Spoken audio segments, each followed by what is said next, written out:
과연 이게 시즌 종료인가 할 패턴인가 의견이 갈라쳐지고 있습니다. 그럼 만약에 이게 시즌 종료가 맞다라면 어디까지 빠지냐, 아까 제가 말한 요런 부분이지. 그래서 실질적으로 우리가 확실하게 시즌 종료를 맞다라고 선언할 수 있는 거는 요런 부분이 되는 거겠죠. 미리 공지한 대로 하루 늦춰져서 화요일에 또 라이브를 시작하게 됐습니다. 자, 11월 25일 저녁 8시입니다. 비트코인 현재 1억 3천만 원대에서 움직이고 있습니다. 며칠 전부터 지금까지 한 1억 3,400 정도까지도 찍었었고, 달러로는 89,000달러도 순간 반등을 했었는데, 지금 현재는 살짝 뭐 숨고르기 하듯이 살짝 빠지고 있습니다. 비트코인이 이렇게 살짝 반등하고 숨고르기 할 동안 특징들이 있었는데요. 여러 알트들이 꽤나 큰 반등을 보여줬습니다. 대표적인 알트 XRP 비트코인보다 좀 더 큰 폭으로 상승을 했고요. 이더리움 역시 450만원 가까이 반등을 하다가 지금 살짝 쉬고 있는 상태입니다. 솔라나도 마찬가지고요. 도지, 그리고 여러 알트들이 어쨌든 지난번에 폭락했을 때 날보다 지금은 가격이 조금 올라 있는 상태입니다. 심지어는 몇십 프로 급등하는 그런 알트들도 나오기가 시작했고요. 그러다 보니까 또 뭐 여러가지 이야기가 나오죠. 역시 뭐 폭락에는, 공포에 떨 때는, 다 죽는다 할 때는 줍줍이 맞는 거다 라고 하고, 아니다, 더 뒤져봐야 정신 차린다, 아직 데드캣 바운스다, 뭐 이런 여러가지 의견들이 말이 많습니다. 그래서 저도 지금 뭐 과연 이게 시즌 종료인가 할 패턴인가, 이런 의견들이 분분하고 양쪽으로 의견이 갈라쳐지고 있습니다. 그래서 뭐 여러 댓글들도 이게 의견이 분분하죠. 그래서 오늘은 과연 이게 시즌 종료가 맞는 것인가 아니면 탈 패턴인가, 거기에 대해서 한번 여러분들과 이야기를 한번 나눠보도록 하겠습니다. 자, 우선은 일단 시황부터 한번 살펴봐야 되겠죠. 최근에 요 며칠 동안 또 어떤 일들이 있었나 점검해보고 넘어가는 시간 한번 가지도록 하겠습니다. 오늘 아침에는 어떤 소식이 나왔었냐면요, 미국 증시가 어제 상승으로 마감을 했지 않습니까? 꽤 반등이 좋았습니다. S&P가 1.5%, 나스닥이 거의 3%에 육박하게 올라갔었고요. 그럼 또 뭐 이렇게 오르면 과연 그 이유는 무엇인가, 이런 것들이 이야기가 많이 나왔죠. 근데 금리 이야기가 지금 제일 많잖아요. 금리 지금 안 내릴 것 같다, 이런 분위기가 굉장히 크게 형성돼서 확률이 많이 떨어져 있었잖아요. 근데 다시 연준이 12월 회의에서 금리 인하에 나설 것이라는 기대감이 80%대로 급등하면서 증시가 긍정적으로 받아들였습니다. 그래서 상승이 나오는 모습을 보여줬고요. AI 거품 이야기도 여전히 나오고 있잖아요. 그럼에도 불구하고 또 알파벳에서 제미니 3가 발표가 되면서 관련주들이 또 괜찮은 상승이 나오면서 AI 이거 아직 좀 멀었는 것 같은데, 이런 의견들이 나오기 시작했습니다. 그 와중에 코인 시장도 이제 비증시보다는 꽤 뭐 지수보다는 좀 더 오르는 모습을 보여줬어요. 비트코인보다 이더와 XRP가 더 많이 오르는 모습을 보여줬습니다. 그래서 순간적으로 이게 CME 갭이 또 나왔었거든요. 근데 또 찝찝하게 CME 갭 또 메꾸는 거 아니야 했는데, 뭐 메꾸는 가격대로 지금 내려왔는 상태라서 크게 또 뭐 걱정할 것까지는 아닐 것 같아요. 그래서 주요 이슈들을 한번 이야기해보면은, 제미니 3가 이게 공개가 됐는데 이게 나스닥 반도체 관련주들이 급등을 했어요. 그래서 AI가 이거 거품이 아니고 좀 더 실적도 좋아지고 성장이 더 될 것이다 라는 전망이 나오면서 관련주들이 이렇게나 상승을 했습니다. 자, 그리고 아까 연준 금리 인하 확률이 80%로 올라갔다고 했잖아요. 그래서 이게 12월에 25bp 인하 확률이 80% 일단 급등했는데, 이게 지금 파월이 늘 강조하던 게 뭐였어요? 노동지표. 근데 지금까지 왜 금리 인하를 안 할 것이다 라는 의견이 나왔냐면, 셧다운 때문에 10월 노동지표, 11월 이런 고용지표들이 언제 발표가 되냐 하면 정확한 데이터가 12월 15일인가 16일쯤에 나와요. 그 연준의 입장에서는 이거 12월달 돼야 11월 이게 데이터가 나오는데, 이걸 보고 우리는 판단해야 되는데 이게 아직 안 나왔잖냐, 셧다운 때문에. 그렇기 때문에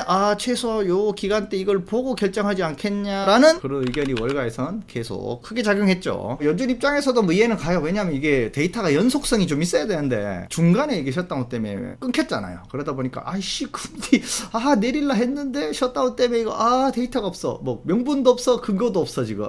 좀 그런 상태라고 보시면 되겠습니다. 그리고 지금 유가가 지금 꽤 많이 떨어져 있는데요. JP모건에서 2027년까지 30달러대까지 하락할 수 있다라는 의견을 내고 있어요. 그래서 지금 미국에서도 또 생산을 엄청나게 많이 하고 있지 않습니까? 근데 이게 유가가 떨어진다는 건 뭐냐, 이게 물가 안정에 굉장히 도움이 되는 거거든요. 그래서 연준의 목표가 뭐예요? 일단 물가 안정이 최고 큰 목표잖아요. 그 다음에 고용인데, 물가에 대한 이제 걱정은 없어졌다 이거야. 그러다 보니까 유가가 이게 굉장히 큰 부분을 차지하지 않습니까? 근데 이제 유가가 계속 또 안정적으로 돼 있으니까 고용에 더 빈도를 두고 바라보고 있는데, 지금 고용 지표가 안 나오고 있는 상황. 그래서 나중에 진짜 고용 지표가 좀 뒷북인 것 같은데요. 안 좋고 난 뒤에 금리를 내리면 다는 게 좀 말이 안 되거든.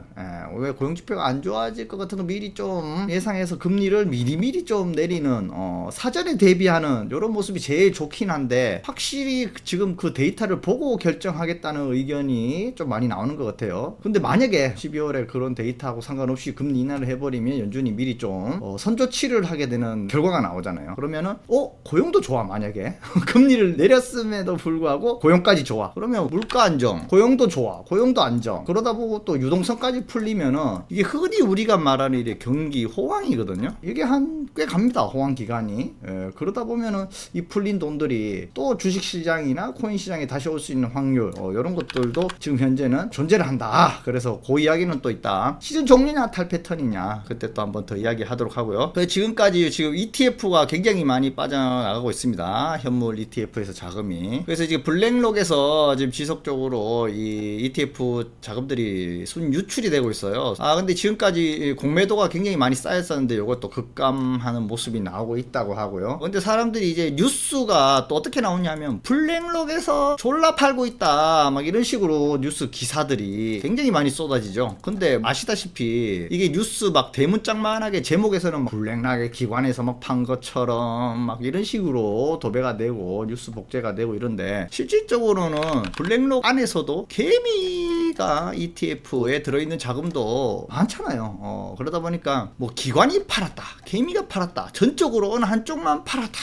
이렇게 우리가 받아들이는 것도 좀 잘못됐다라고 할 수 있죠. ETF 안에 개미가 엄청 많아요. 그러다 보니까 뉴스가 좀 더 자극적으로 제목을 뽑아내지 않습니까? 근데 사람들이 오씨 블랙락에서 기관이 계속 팔고 있대, 세계 최대 자산운용사에서 비트코인 계속 파는 거야, 큰일 났네. 안 그래도 지금 공포심에 지금 많이 떨어져서 부들부들 떨고 있는데, 막 기관에서 그것도 블랙락에서 더 팔고 있다 이런 뉴스 막 제목이 크게 보이니까 사람들이 더 어떻게 된다? 쫄리는 거죠. 쫄리지. 할 수가 없어요. 계속 그런 뉴스들이 쏟아지고 있다는 거. 결국 어쨌든 미국 시장은 이렇게 살짝 반등에 성공을 하는 모습을 보여줬습니다. 그래서 지금 비트코인 현물 ETF 아까 자금 이야기가 나와서 그런데 순유출이 꽤나 이번 달 들어서는 굉장했습니다. 보니까 이달 들어서 뭐 보니까 순유입된 날이 며칠 없어. 이거는 뭐 없다고 봐야 되고, 이틀, 뭐 3일 이렇게밖에 안 돼요.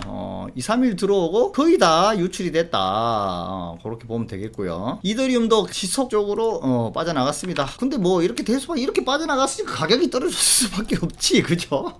ETF가 제일 큰 작용으로 영향을 주고 있는데 그 자금이 쭉쭉 빠져나가고 있으니까 이렇게 하락할 수밖에 없다. 근데 이더리움은 최근 24일 날짜, 어제 날짜로는 뭐 들어왔네요. 이게 또 블랙록을 통해서 조금 들어오는 모습을 보였습니다. 그래서 순유출이 조금 종식되면서 순유입이 되는 모습을 보여주고 있습니다. 현재까지는 이더리움이. 그러면서 보니까 최근에 반등 때 도미넌스가 꽤 떨어졌습니다. 왜? 비트코인도 반등을 했지만 알트가 더 높은 폭으로 반등을 했기 때문에 도미넌스는 이렇게 좀 떨어지는 모습이 나와줬다라고 할 수 있습니다.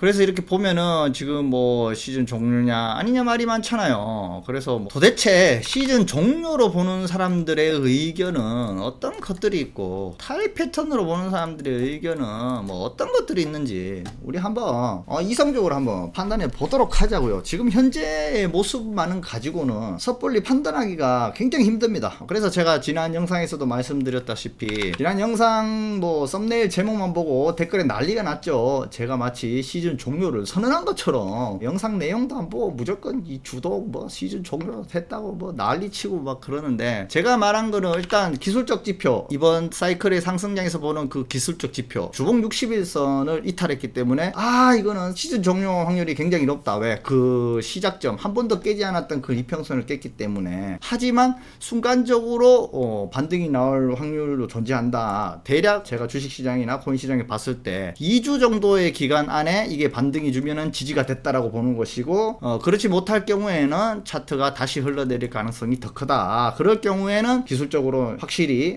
시즌 종료가 맞을 확률이 굉장히 높아진다. 그래서 아마 그때 돼서 저도 어느 정도 윤곽이 나와서 이렇다 아니다 라는 걸 판단하고 거기에 맞춰 대응할 수 있는 어떤 근거가 되지 않겠냐라는 의견을 여러분들에게 말씀드렸지 않습니까? 그래서 그러면 그런 의견들을 뭐 어차피 또 뭐 이런 내용 제가 아무리 이야기해봤자 안 보는 사람은 안 보고 뭐 이야기들 할 텐데, 그래도 저는 해야 될 건 해야 되지 않겠습니까? 그래서 왜 시즌 종료로 판단하는 부분들이 있고 탈패턴을 주장하는 사람들은 도대체 어떤 의견들이 있는가. 저는 양쪽 지금 이야기를 비교하고 조합해봐도 지금 현재로서는 결론을 내릴 수가 없어요. 왜? 이 모든 부분에서 두 가지 요소를 지금 다 가지고 있거든. 그래서 그럼 어떤 부분에서 이걸 자꾸 우리를 헷갈리게 하는지 한번 살펴보도록 하겠습니다. 자, 그래서 시즌 종료 올해 들어서 가장 큰 폭으로 하락을 했습니다. 고점 대비 30% 넘습니다. 그러다 보니까 이게 또 뭐야? 개월수로 11월이야. 마침 뭐다? 시즌 종료가 늘 일어났던 그 시기다. 이게 진짜 찝찝하고 맞아떨어지는 거야. 왜? 과거 계속 그랬거든. 뭐 한두 달 정도 앞뒤 차이가 있긴 한데 어쨌든 그 유효 기간이란 말이야. 오차 기간 플러스 마이너스 뭐 한두 달 지금 그 안에 기간이란 말이야. 그러니까 사람들이 지금 굉장히 불안 심리에 있었다. 그럼 주동리는 왜 차트 기술적으로 그러면 시즌 종료의 가능성이 높다라고 했느냐? 다른 유튜버나 여러 전문가들이 제일 많이 이야기하는 건 뭐 이런 121선이 있잖아요. 근데 121선은 진짜 깼어. 근데 121선을 제가 기준으로 안 했던 이유는요, 작년부터 올해까지 121선을 깬 경우는 너무나 많았다. 이 121선 기준으로 4848 했다가는 뭐 스스로 감당 못하고 막 샀다 팔았다 하다가 털리고 또 사고 털리고 또 사고 털리고 또 사고 타이밍 놓치면 완전 물리고 막 이런 걸 반복하기 때문에 저는 애초에 121선은 기준으로 잡지 않았었습니다. 근데 이제 제일 많이 시중 전문가들이 잡는 게 일봉에서 365일선이거든요. 바로 요겁니다. 요 선인데 요 선은 뭐 깬 적이 없었다 이거야. 물론 닿기만 했으면 저점이었어. 그래서 요때 살짝 깨긴 했었거든요. 근데 이번에 확실히 깨는 모습을 보였지. 그래서 진짜 일봉 365일선이 한 번도 안 깨졌는데 깨졌다. 그게 어느 시기에? 과거 사이클 종료되는 그 시점이에요. 한참 기간이 지나봐야 아는 거지만 그 시작점에 이탈이 발생했기 때문에 확률이 높아지는 거죠. 기술적으로. 저는 좀 일봉으로 보면은 너무 좀 짧은 감이 있지 않겠나 싶어서 여러분들하고 늘 공유 드렸죠. 그래서 과거에도 보면은 요 주봉 61선에 깼을 때, 그리고 떨어졌다가 올라왔는데 뚫지 못했을 때, 비로소 저항을 뚫지 못했을 때 비로소 시즌 종료가 이렇게 이루어졌다. 이것도 뭐 과거 패턴에 끼워 맞추기긴 한데요. 그래서 저도 주봉 61선의 기준으로 계속 이렇게 가고 있었습니다. 근데 아니나 다를까 지난주에 어떻게 됐죠? 이 주봉 61선을 깼거든요. 근데 이게 이때 당시에 약간 머뭇거렸던 게 달러 기준으로는 깼어. 물론 달러가 더 정확하다고 보거든요. 근데 약간 희망을 가졌던 건 뭐냐, 원화 업비트 차트로선 또 이게 딱 걸렸는 거야. 주봉 61선에 딱 걸려있는 거야. 그래서 이게 뭐 보면 항상 뭐 깰까 말까 하면서 페이크를 주는 경우가 굉장히 많았잖아요. 사람을 기가민가하게 만드는 그런 측면이 있었죠. 근데 업비트도 달러를 따라가면서 확실히 이탈하는 모습을 보여줬습니다. 드디어 깼다. 그럼 이게 깼다는 건 뭘 의미하는 겁니까? 주요 신호가 발동했다는 겁니다. 긴장할 필요성이 있다, 예의주시할 필요성이 있다라는 거를 이제 신호가 뜬 거죠. 그리고 다음 주까지 제가 주봉 기준으로 2개 정도를 더 봐야 확실해질 것 같다라고 이야기했지 않습니까? 그래서 주봉 2개가 기술적으로 좀 빠른 반등이 이렇게 나아져서 주봉 60일선이 이렇게 회복만 해주면은 아직은 시즌 종료 아닐 가능성이 훨씬 높아지겠는데, 만약에 뭐 한 2-3주 지난 주봉 두 개가 이렇게 올라갔지만 다시 또 이렇게 세 번째 내려가는 모습이 보여주면은, 그때는 시즌 종료일 가능성을 높이 두고, 제 말 잘 들으세요. 시즌 종료일 가능성을 높이 두고 대응을 해야 된다. 그럼 왜 그때까지 지켜보느냐, 주도기니는. 한번 생각해보면은, 여기서 이만큼 떨어질 때 여러분 다들 무슨 상태였습니까? 대부분 패닉 상태였습니다. 이런 패닉 상태에서 어떤 결정을 하기에는 이성이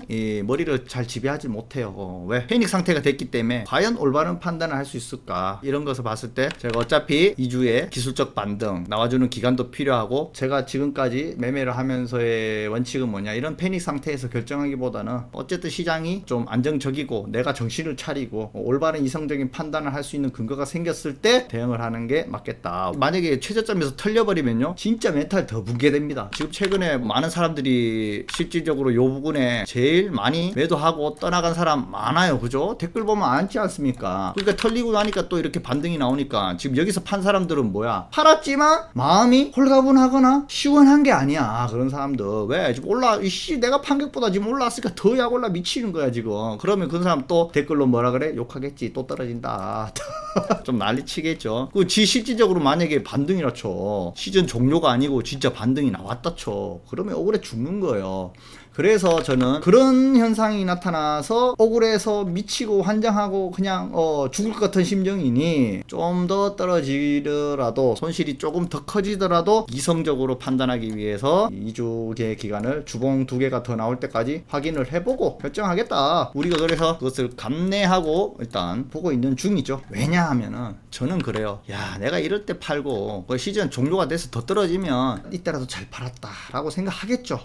다행이다. 정말 다행이죠. 만약 그렇게 하면. 근데 그 반대의 경우는 왜 사람들이 생각 안 하는지 모르겠어요. 무조건 본인들이 다 맞다라고 생각합니까? 아니야. 그거 알 수 있는 사람 없어요. 그래서 대응이 힘든 거예요. 그래서 지금 반대 이렇게 올랐는데 이렇게 될지도 모르잖아. 그러면은 내 같은 경우의 사람은 어떤 마음이 드냐면요, 내가 팔고 그게 최저점이었는데 반등이 계속 나와. 저는 그걸 더 못 참습니다. 차라리 내가 마이너스가 좀 더 나고 수익이 좀 더 줄어들더라도 확실하게 좀 확인을 해보고 가는 게 나중에 덜 억울해요. 나중에. 무슨 말인지 아시겠죠? 그래서 각자의 각오 문제예요. 저는 이미 각오를 하고 들어간 상태이기 때문에 좀 줄어드는 거는 감내할 수 있단 말이야. 근데 내가 팔았는데 올라가는 건 진짜 못 참고 환장한단 말이야. 그런 사람 있을 거예요. 제 말씀에 지금 공감하시는 분들은 지금 투자 시장에서 이런 경험들을 다 해보신 분들이에요. 왜? 겪어봤으니까 이제 내 말에 공감하는데, 실질적으로 이 코인판에 지금 처음 들어와가지고 이런 폭락을 겪고 막 이도 저도 못하고 막 털리고 날아가고 뭐 이런 경험을 해본 적이 없으니까 이해를 못하는 거야. 왜? 아는 만큼만 보이거든요. 그러다 보니까 우리가 지금 이런 대응을 하는 거를 이해를 못하는 거예요. 그렇기 때문에 여러분들이 또 저를 공감해 주는 거 아니겠습니까? 더 많은 분들이. 그래서 뭐 시장에 경험이 없는 분들이 그렇게 판단하셨으면 맞습니다. 여러분이 판단한 대로 하시면 되지. 뭐 이때 떠나셨으면은 뭐 존중합니다. 뭐 왜? 아직은 모르니까. 진짜 2주 뒤에 이렇게 가 있을 수도 있거든요. 그럼 여러분들이 맞는 겁니다. 그럼 만약에 2주 뒤에 뭐 또 이렇게 하락을 했다. 그러면 제가 틀린 거긴 하죠. 2주 더 지켜보는 동안 어쨌든 손익이 더 마이너스가 돼 가니까. 그래도 저는 이거를 감내하기 때문에 받아들이겠다 이거예요. 지금 저희 멤버십 기준으로 비트코인 포트가 지금 수익률이 한 130%지 않습니까? 여기서 뭐 이만큼 더 빠져도 한 뭐 10에서 20% 더 줄겠지. 그래서 그때 내려서 최종 시즌 판단하면 일단 비트 먼저 대응으로 들어간다 이거예요. 이렇게 확인을 하겠다라고 마음을 먹고는 있지만 실질적인 속마음은 올라주기를 바라고 있는 거지. 저희가 진심으로 바라는 거는 이 시즌 종료보다는 탈 패턴이라고 하긴 그런데 아직 12월이라는 게 남아있으니까 한 번 더 지금 고개 좀 놔줬으면 하는 뭐 바람 같은 건 있습니다. 솔직한 마음으로. 그래서 이 모든 것을 좀 지켜봐야 된다라는 점 일단 우선 말씀드리고요. 그래서 지금 시즌 종료라고 주장하시는 분들이 대부분 그거지 않습니까? 사이클 종료 이 시기랑 지금 이 하락이랑 주요 이평선 이런 것들이 다 맞아떨어지고 있다. 그래서 시즌 종료다라고 선언하시는 분들도 많죠. 대략적으로 이런 이유들이 종료 선언하시는 분들의 근거입니다. 근데 보면은 또 원체인 지표들을 보면요, 또 그렇지는 또 않아. 이게 애매한 거예요. 근데 이 온체인 지표들은 과거에도 과열 지표가 안 떴어. 그때 기준으로 과열 지표 안 뜨고 시즌 종료가 됐거든요. 그렇기 때문에 이거에 너무 집착하다가는 진짜 시즌 종료가 왔을 때도 자꾸 이걸 가지고 판단하면 우리가 놓칠 수 있는 부분이 많기 때문에 이번에도 온체인은 저는 그렇게 신임을 하지 않고 있습니다. 그래서 온체인 제껴놓고 차라리 단순 지표들만 보면 이상한 거는 원래는 뭐 과열 지표도 안 떴다라고 하는데 일봉상으로는 RSI를 보면은 과열까지 오긴 했습니다. 언제 왔냐면은 일봉으로 보면요, 지나고 나서 보면은 이게 의미가 없는데 요럴 때 RSI 일봉상으로 신호가 뜨긴 떴거든요. 지나 보면은 여기도 뭐 80까지도 갔었으니까 이것도 뭐 과열이라 하면 할 수도 있는 거죠. 그렇기 때문에 지금은 또 뭐야, 근데 저점 신호가 또 떴어. 이것도 이래서 보면 또 매수 아니야? 이렇게 되거든요. 그래서 이 폭으로 따졌을 때 우리가 지금 뭔가를 놓치고 있지 않나 한번 생각을 해본다면 이런 특정 이평선을 근거로 깼다라고 시즌 종료를 선언할 수도 있겠지만 이렇게 보면은 지지장으로 또 볼 수도 있거든요. 아직까지는 추세선으로 만약 본다면은 이 추세를 이탈했기 때문에 이럴 가능성도 더 크겠죠. 냉정하게 보면은. 그런데 제가 제일 뭐 확률이 높게 본 요런 고점 지지장으로 봤을 때 저점이 여기서 하나 지켜주고 있습니다. 그게 한 요때쯤 부근 돼요. 그리고 그 다음은 어디가 되느냐 그러면 1억이 되겠죠, 하나로. 여기도 또 강력한 지지가 있습니다. 그럼 그 밑으로는 또 뭐가 있냐, 요런 지지가 있죠. 근데 이까지 빠지면은 시즌 종료가 맞죠. 7,500까지 빠지면 시즌 종료 맞지. 왜? 과거 이렇게 시즌 종료의 선례들을 보면요, 제가 늘 말씀드렸던 게 뭐냐 하면 과거 사이클 고점만큼 빠지는 게 전례잖아요. 이때 2017년도 고점이잖아요. 그리고 2021년도 사이클이 끝나고 떨어졌을 때 어디까지 빠졌어? 2017년도 고점 딱 요런 부분까지 빠졌어. 그럼 만약에 이게 시즌 종료가 맞다라면 어디까지 빠지냐, 아까 제가 말한 요런 부분이지. 요 부분 정도까지 빠질 수 있겠죠. 더 위에까지 갈 수도 있고 더 밑에까지 갈 수 있고. 그래서 실질적으로 우리가 확실하게 시즌 종료를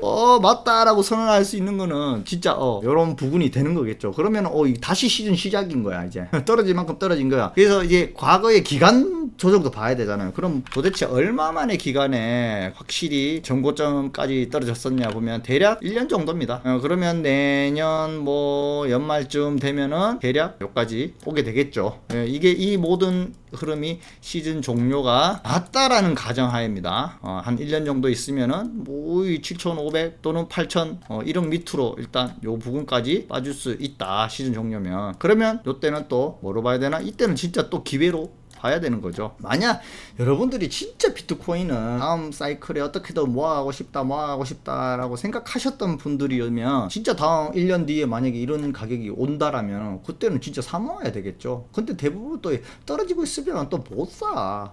왜? 이때도 주구장창 떠들었는데 못 샀잖아요. 이럴 때도 마찬가지라고. 결국은 또 이럴 때 달려든다고. 1억 넘어서 달려든 사람 제일 많잖아. 이럴 때 2억 간다 막 3억 간다 이러면서. 근데 실질적으로 어떻게 했어요? 다들 데리고 가지는 않는 모습이죠.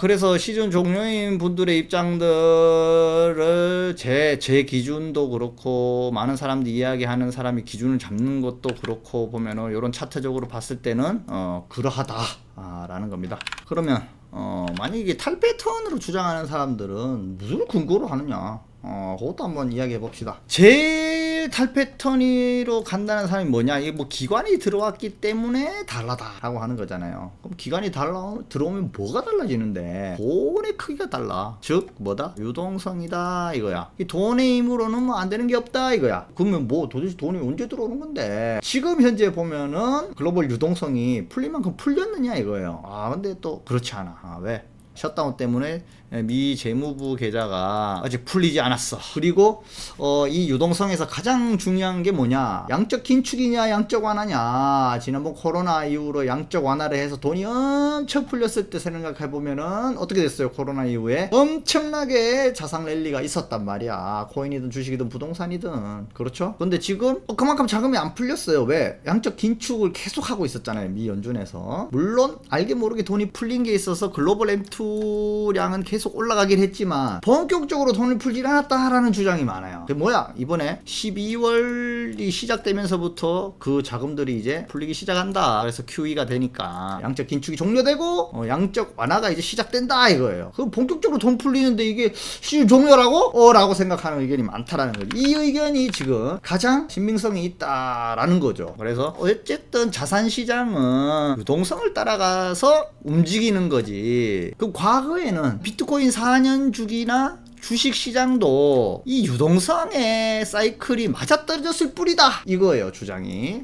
왜? 맞았잖아. 주식도 그랬고 부동산도 그랬잖아요. 코인도 그랬고 지난 상승이 왔던 시기를 보면은 글로벌 M2 유동성 거래량이 정점에 찍었을 때였거든요. 공교롭게도 그게 글로벌 유동성에 따라 움직이는 거지 코인 4년 사이클대로 움직인 게 아니다 라는 의견도 나오기 시작하죠. 어떻게 생각해보면 여러분도 한번 곰곰이 생각해보세요. 이걸 뭐 저도 그 의견은 어느 정도 맞다라고 생각하는데 여러분들은 어떻게 생각하는지 각자 좀 생각을 좀 해봐야 되는 문제니까요. 근거가 있잖아요. 뭐 타당성이 전혀 없는 이야기는 아니거든. 그런 것들이 있습니다. 그래서 지금 양측에서 이렇게 대립하는데 이거를 여러분 근데 그 폭락이 막 일어나고 있는 지금 시점에 살짝 이렇게 반등한 지금 현 시점 이 시점에서 이거 정확히 알 수 있는 사람이 있습니까? 없어요. 이거 정확히 알고 거기에 맞춰서 피해가고 요리조리 피해가 뭐 비 사이로 막가처럼 비 오는 거 다 피해서 그렇게 가는 사람 있을 것 같아? 없어요. 그렇기 때문에 우리가 지금 난감해 하는 거고, 그래서 저 같은 경우는 이런 난감할 때는 섣불리 판단하면은 뭐가 된다? 뇌동하게 된다. 뇌동. 그래서 뭔가 좀 확실해지는 게 필요한데 저는 그거를 2주 정도 본다라고 했잖아요. 이 2주는 왜 그럼 2주냐? 예전에 보면은 미국 지수가 대세 상승이냐 하락을 이걸 판단했을 때 그때 한참 뭐 200일 이동평균선 기준으로 잡았을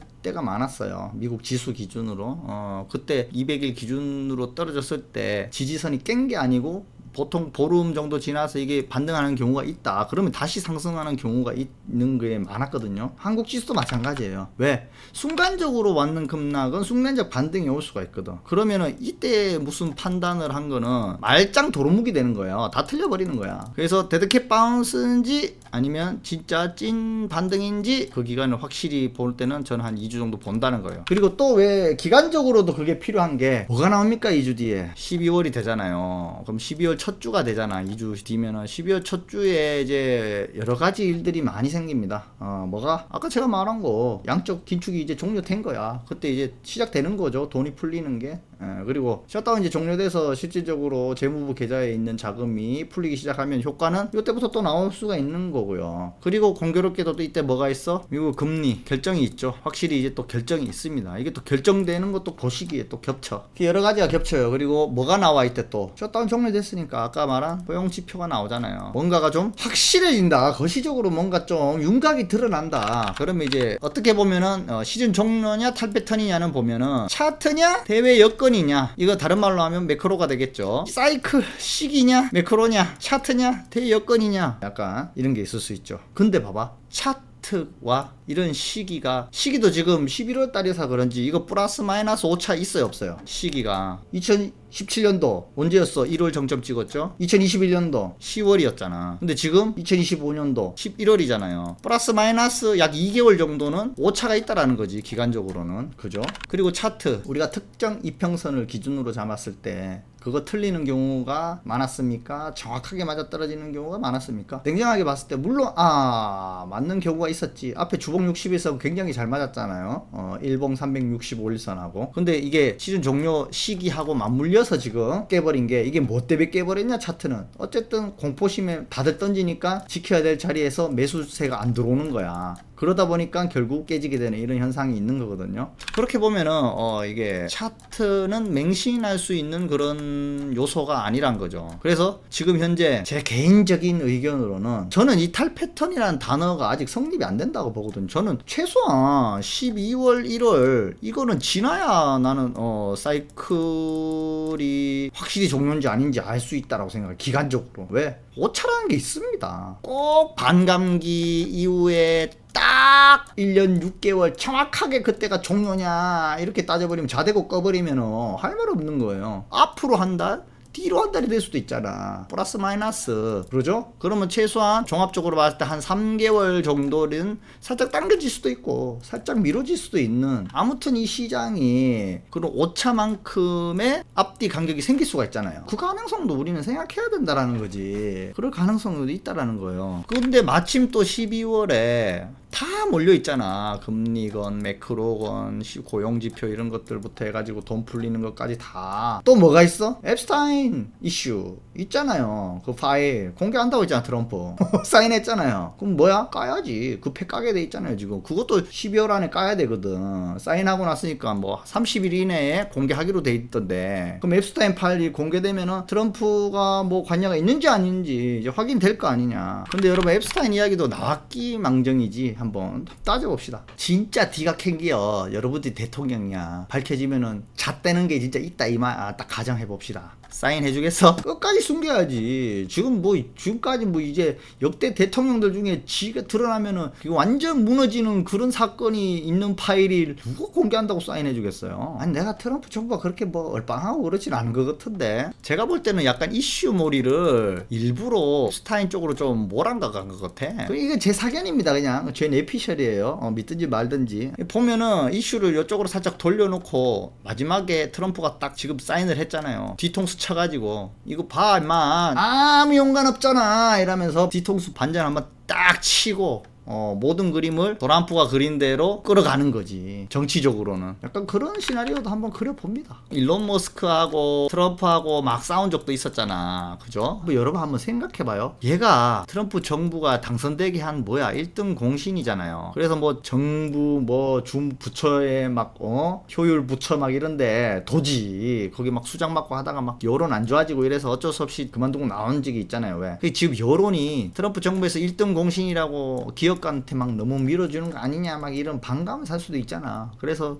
야야야 일로 와. 우리 지금 지금 분위기가 좀 안 좋으니까 우리 싸우는 척 좀 하고 페이크 주면서 뒤를 좀 밀어줄게. 그러니까 우리 겉으로는 좀 사이 안 좋은 척 좀 하자잉. 약간 요랬을 가능성도 저는 있다라고 봐요. 그 세상을 너무 주 언론에서 말하는 대로 보면 안 돼. 왜 다 뒤통수 맞았었거든요. 왜냐하면 주 언론들은 맨날 뭐 거기 시나리오 그리고 음모론 그리고 막 다 해놓고 마지막에 아니면 말고 이런 식으로 이야기하긴 하잖아요. 결국은 마지막에 테슬라 주가가 확 올라버리면은 또 이 주주들은 또 수긍한다 이거야. 지금 고진감래를 주면은 또 수긍할 테니까. 지금은 뭐 안 좋을 수도 있겠지만 마지막에 또 꿀물 한 잔씩 주면은 헤헤거릴 수 있으니까. 아무튼 지금 그래서 뭐 그런 옵션까지도 한번 이야기 해봤는데요. 시즌 종료냐 탈패턴이냐, 일단 저는 탈패턴 이거는 주장하지 않습니다. 제 개인은. 근데 많은 사람들은 요 두 단어로 지금 양분하지만 저는 12월 1월이 돼야 지나야 탈패턴이라고 본다. 왜? 오차 기간이 있습니다. 분명히 오차 기간이 있다라고 봐요 저는. 아니 어떻게 뭐 맨날 며칠 한 달 이런 딱딱딱 자대고 선 끊고 이거 딱딱 맞출 수 있겠어 모든 사이클들이. 그죠? 그리고 이런 이야기도 한번 해볼게요. 뭐 얼마나 많은 분들이 또 뭐 공감할지 모르겠는데, 자 시중 유동성이 이 코인 시장까지 끌어올릴 정도로 지금 안 풀린다 했잖아. 그죠? 이거 유동성이 과거에 비해서는 M2가 많이 풀렸긴 했지만 지금 자금이 많이 부족하다 그러잖아요. 그렇죠? 뭐 여러 가지가 막 끼어 있어요. 막 레포 시장도 있고 영레포 이런 이야기도 나오고 다 들어봤죠. 그러니까 시중 자금이 정상적으로 뺑뺑뺑뺑 잘 도는 게 아니라 이거지. 그러면 얘네들이 지금 자산 시장을 지금 올리려면 지금 주식 쪽으로 막 쏠려 있으니까 코인 시장까지 지금 끌어올리기가 힘들단 말이야. 그러면 이 코인 시장을 나중에 이거 어쨌든 끌어야 될 텐데 지금 자금이 모자라잖아. 자금이. 그러면 우리가 자 다음 달 되면 자금이 풀리기 시작하는데 다음에 자금이 들어오니까 지금 냅다 그냥 밑으로 팔아가지고 내리 꽂아놓고 자금이 풀리기 전에 우리가 먼저 매수량을 졸라 많이 좀 쓸어 담아놓고 물량을 늘여놓는다면 그 가격보다 수량은 많아졌을 테고 올릴 때 자금은 어떻게 된다? 더 적게 드는 거지. 여러분들이 세력이라면 한번 이런 의도도 해보지 않았을까요? 그죠? 근거는 있잖아. 내가 뭐 너무 뭐 말도 안 되는 내피셜은 아니잖아요. 주식시장도 그랬어요. 자금이 부족할 때는요 일단 현재 시총을 반토막 내놔요. 그리고 난 뒤에 밑에서 다시 사잖아. 그러면 다시 이제 원점까지만 올라도 2배가 오르는 거예요. 그러면은 하나도 안 떨어뜨리고 2배가 올릴 때 드는 자금하고 반토막 내놓고 2배 올리는 자금하고 딱 그냥 상대적으로 봤을 때도 2분의 1밖에 안 든다는 거지. 어떻게 좀 공감이 좀 갑니까? 지금 그런 상태일 가능성도 있죠. 충분히 있습니다. 그러면 어떻게 되냐, 지금 가격을 이렇게 내리 꽂아놨으니까 누군가는 또 많이 털렸잖아요. 개미들 누군가 또 매집 매집하겠지. 그럼 자 이거 계속 있는 남은 자금으로 다 매집해놔. 그럼 돈이 풀리잖아요. 그럼 그때 들어온 자금으로 어떻게 돼? 끌어올리는 거지. 그럼 이렇게 돼버리면 우리가 생각하는 것보다 상승이 더 적게 나오고 다시 시즌 종료로 접어들 가능성이 많겠죠. 자금이 제대로 안 풀리면. 근데 진짜 자금이 더 역대급으로 풀렸다 이러면은 이제 오우야 우리 돈만 제대로 알겠는데 우리 반토막 냈어 여기까지 이까지만 올리고 끝낼라 했는데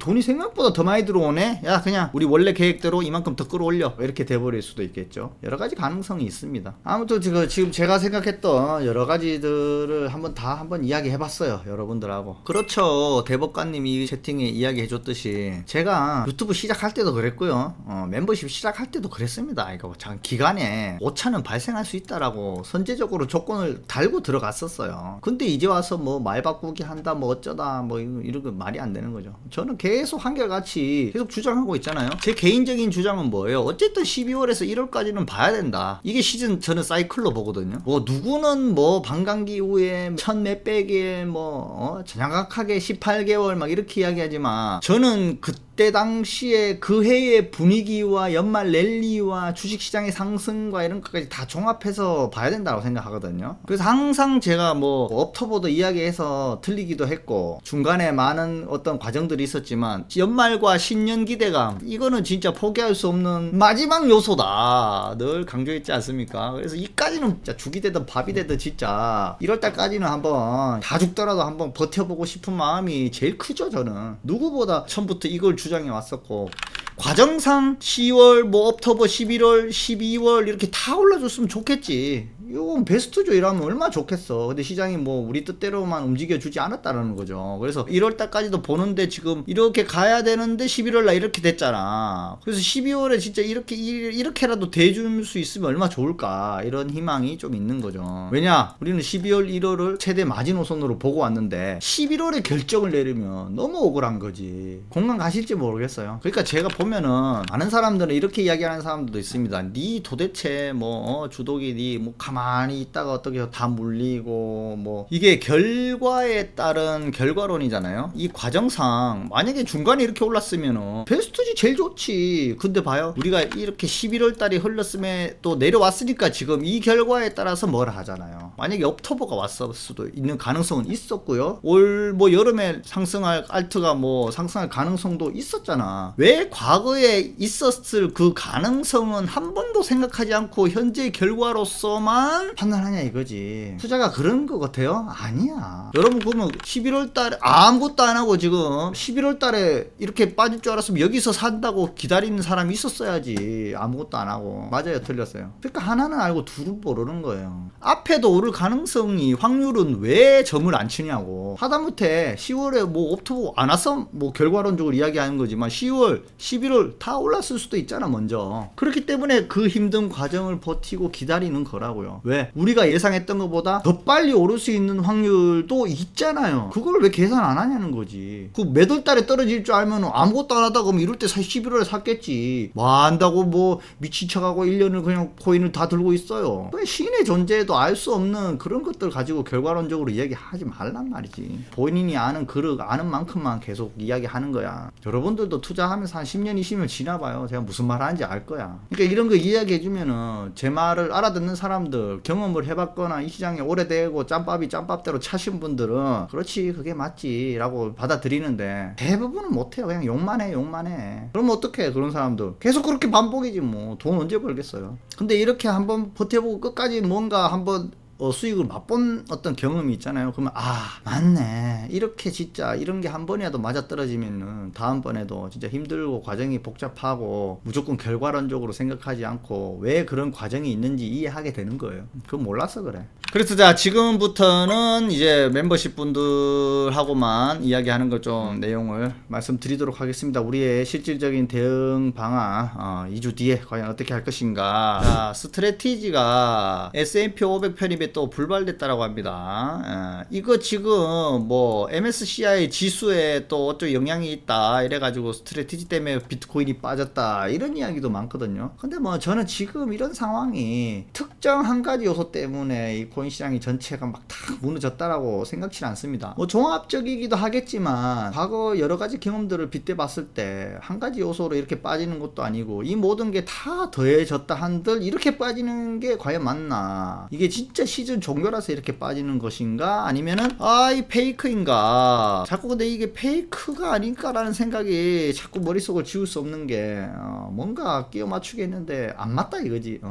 논리적으로 뭔가 안 맞는 이런 것들이 좀 많이 보여요. 아무튼 그래서 이번 심사에서 스트레치 통과 가능 70% 이상으로 봤는데 안 됐다 이거야. 안 됐다 이거야. 그래서 실망이 좀 되겠죠. 근데 스트레티지 이야기가 지금 나와서 말인데 여러분, 얘네들 지금 계속 회사 채권 회사채 발행해가지고 비트코인 계속 사모았잖아요. 근데 스트레티지 투자하신 분들 알겠지만 얘네들 채권 만기가 뭐 2027년도 이후에 골고루 계속 돌아오기 때문에 이건 문제가 되지 않는다라고 하지 않습니까? 근데 만약에 비트코인이 이대로 시즌 종료돼서 여기서 또 가격이 훅 떨어진다라고 하면은 얼마까지 빠져요? 아까 제가 말씀드렸다시피 차트적으로 하면 한 뭐 7, 8천까지 1억 부근에서 그 밑으로 8천만 원 정도까지 빠진다라고 가정했을 때 얘네들은 무엇으로 이제 버틸 수 있는가, 이걸 한번 생각해 봐야 되죠. 근데 스트레티지 평단이 만약에 하락장이 와서 1년이 지난 후에 비트코인이 7, 8천을 간다라고 칩시다. 그 평단에서 그렇게 차이가 없으면 버틸만 하겠죠. 근데 이게 떨어지는 과정에서는 사람들이 스트레티지 주식을 이제 팔기 시작할 거란 말이야. 코인 하락장이 완전히 시즌 종료라고 생각하면 스트레티지 주식도 팔기 시작한단 말이야. 그럼 주가가 계속 박살나잖아. 그러면 얘네들이 계속 하려고 했던 주식을 담보로, 채권을 담보로 유동성을 만들어서 비트코인을 다시 계속 매입하는 이런 것들을 이제 더 이상 할 수 없는 과정이 올 수가 있다라는 거지. 그러면서 그게 악순환이 되면은 뭐 또 회사 자금이 또 말라버릴 수도 있고, 결국에는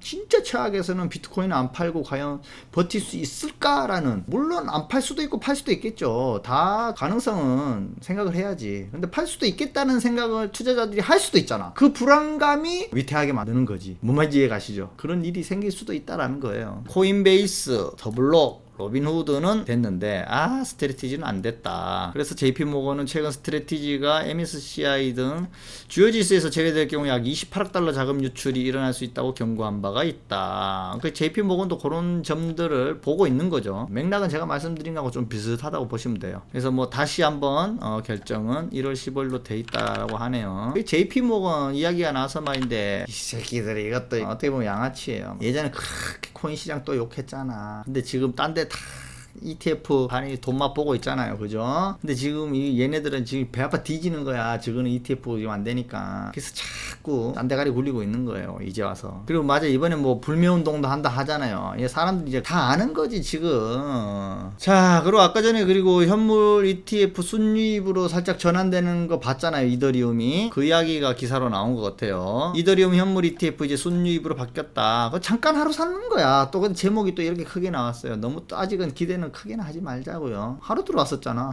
하루 이틀 들어온 거잖아. 조금 자금도 빠져나간 거에 비하면 세 발의 피 들어왔어요. 아무튼 뭐 블랙록에서 순유입이 들어왔다. 계속 순유출되다가 들어왔으니까 뭔가 반전 분위기가 나지 않을까 하는 약간 기대감으로 요런 기사가 나왔다라고 보시면 되겠습니다.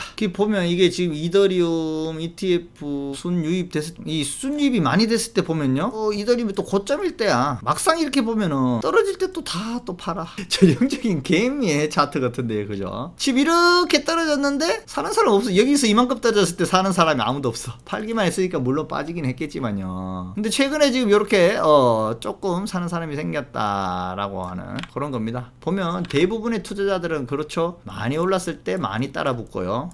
떨어질 때는 확 줍니다. 다 팔고. 이렇게 해서 돈 벌까 싶은데, 이렇게 하면 난 돈 못 벌을 거라고 생각하거든요. 그 지난번에 이더리움 200만원 갔을 때가 요때잖아요. 이때 산 사람 없죠. 제일 적잖아요. 요거 이더리움 반토막 났을 때 요만큼인데, 요런 걸 알아볼 수 있는 사람이 아무도 없었다. 그때는 누가 있었다? 내가 있었다. 이제 와서 이런 이야기 하면 뭐 하겠지만, 그죠?